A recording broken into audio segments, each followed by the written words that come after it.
Why hello there and welcome back to Some Weirdo on the Internet Reviews Obscure Role-Playing Games.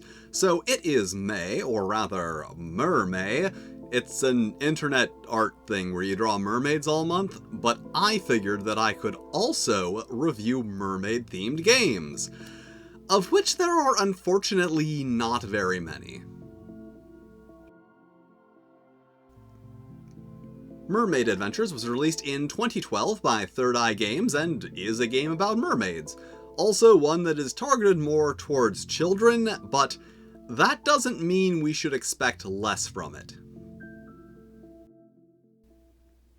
The game takes place in a more or less standard undersea kingdom type setting where various types of merfolk all live and work together in a post-war era of peace.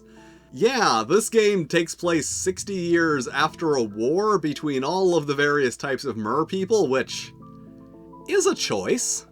They do detail all of the different types of merfolk in a way that makes them feel distinctive beyond just what type of sea creature they are based on. But then they do kind of fill in the gaps just with references to popular undersea media, like sea turtles saying dude a lot, or octofolk having a reputation for being sea witches, and eels often being in their service. Overall, it does have this feeling of like they started fleshing out a unique setting, but then just kinda stopped. Character creation begins by selecting a merfolk type. In addition to the standard fish folk, we can be eel folk, jelly folk, lobster folk, octofolk, ray folk, shark folk, or urchin folk. But let's just keep things simple and make a fish folk.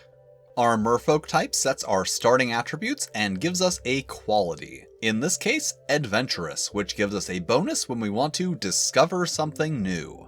We get 5 points to increase our attributes, and then a lot of random tables, which are optional, but you know how I like random tables. So let's roll for our appearance, some features or items, and a goal, which provides an additional quality. And finally, we can choose 4 more qualities, each of which gives us a bonus to a specific type of task or a magical ability. We could also spend 2 of our qualities to gain an animal friend, but I don't really wanna, so let's just pick a name, and this character is done. So that is it. It is simple and does provide a good number of options for what it is. However, I am not in love with some of the options, specifically the jellyfolk and urchin folk, which are kind of weird, but not like, ooh, weird. No, more like they just kind of ran out of ideas and stuck an upper human torso on 2 random sea creatures without really thinking it through and called it a day. And compared to the other options, they just feel severely underdeveloped. Also, I have some specific nitpicky issues with the tables, like glasses appears on the features table and the clothing table. Also, the choice of weapons is a bit odd, including boxing gloves, stick of dynamite, and nail gun. Now, nail gun is the sort of weapon you expect to find in Violence or Blood, not Mermaid Adventures, a family-friendly RPG of undersea fun. And it's not just that nail gun is a weapon in this game, it is the weapon you are most likely to roll on the random weapon table. So, a 3 out of 6 for character creation. It's fine, just some things don't really feel very well thought out. The mechanics in this game use black dice and white dice, and when a character wants to do a thing, they roll a number of white dice equal to their attribute, and a number of black dice equal to the difficulty of the task. Then you count up all of the dice of each type that came up higher than 3, and if you got more successes on the white dice than the black dice, you have succeeded. So let's say that our character wants to find a sunken ship filled with treasure. Now, reasonably, this could be a test of either our mind or luck, but let's just assume that she is actively looking and not just blundering around hoping to find something, making it a mind test. So we roll 3 white dice for her mind score, plus 1 for her adventurous quality, and another for her compass. You can receive up to 3 bonus dice for your various qualities and equipment, provided that they reasonably benefit the task at hand. And let's say that this task is tough, so we will also roll 3 black dice for the difficulty. Then count up how many of each type came up 4 or higher, and since there are more successful white dice, she succeeds and finds the ship. However, it seems that's not the only thing she's found. Combat is a little odd. As the acting character, the shark rolls white dice for its body score and relevant qualities, but then also rolls black dice for the defending character's body score and relevant qualities. And because there were more white than black successes, the attack is successful and our character takes 1 hit to her body. Now, the interesting thing here is that every attribute can take 4 hits before becoming unusable until healed and suffering some random effect. Which means that the same mechanics for combat can also be used for any type of direct conflict between 2 characters. So say you want to have a dance battle. You could use the same basic mechanics, but use charm instead of body. And that is more or less it. There are, of course, a few other little things, and it is mechanically sound, but I'm not so sure about the application. Like, it just kinda seems like it would make more sense for the player to roll the white dice, and the GM to roll the black dice. And when it comes to opposed rolls, it makes even less sense to have the active player roll their character's attribute in white dice and the opposing character's attribute in black dice, instead of just having each player roll their character's dice. Honestly, it just kinda seems like the black dice and white dice thing was the idea for this system. Like, it was supposed to be the unique feature, even if it ends up making things more complicated than they need to be. So a 3 out of 6 for mechanics. Everything works fine, I just don't like how it works. So the game features a decent amount of character qualities, a modest selection of NPCs, and 5 adventures, which is specifically important because this is a game that is likely to be run by children, or parents of children who may not be experienced game masters, and having those adventures is going to be really useful. So really just kind of like an average amount of content, but the content is specifically useful.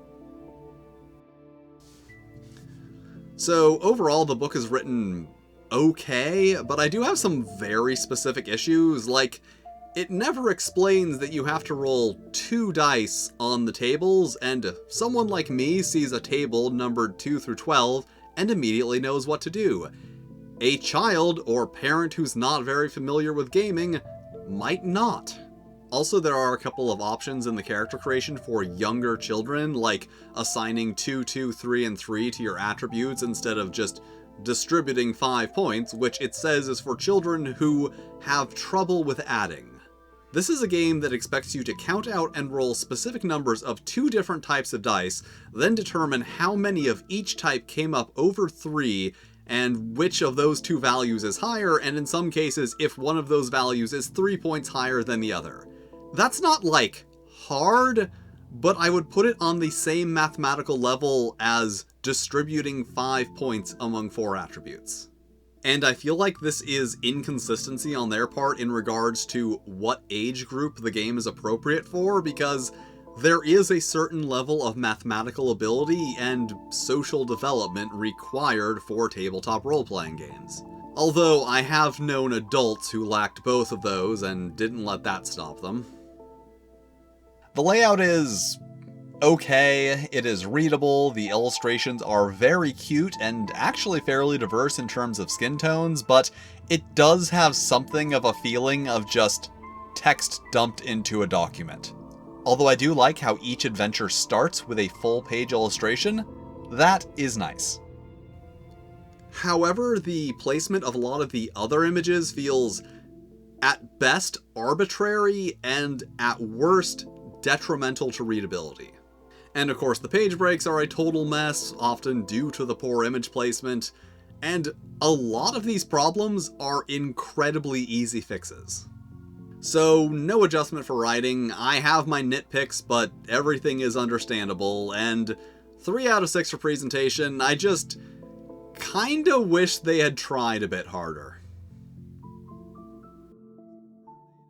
And that was Mermaid Adventures, a game that overall feels kinda like an 80% effort. Like, there are ideas and good stuff here, but it feels like at no point did they ever look at anything and say, is this the best we can do? But as like an introductory role-playing game for children, it's okay.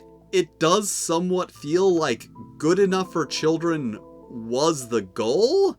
But yeah, I would recommend this game for children who like mermaids, because honestly, it's not like there's a better option for children's mermaid-themed role-playing game. There is also a revised edition of Mermaid Adventure, but I will probably not be covering it because it was revised by removing the core rules so that you have to buy a separate book to use it at the price of $15 per book. And I just don't really like the way that feels. Alright, thank you for watching, with an extra special thanks to my Flail Snail level Mer patrons, Randy Mulholland and SC Woolridge. If you'd like to be cool like them, check out my Patreon, where you can get early access to videos and fun stuff that I make for the Patreon. And if you don't want to do that, that's cool too. You can still hit all the lovely buttons, like, subscribe, these other videos. I am sure these are lovely videos that you will enjoy. And I will see you next time.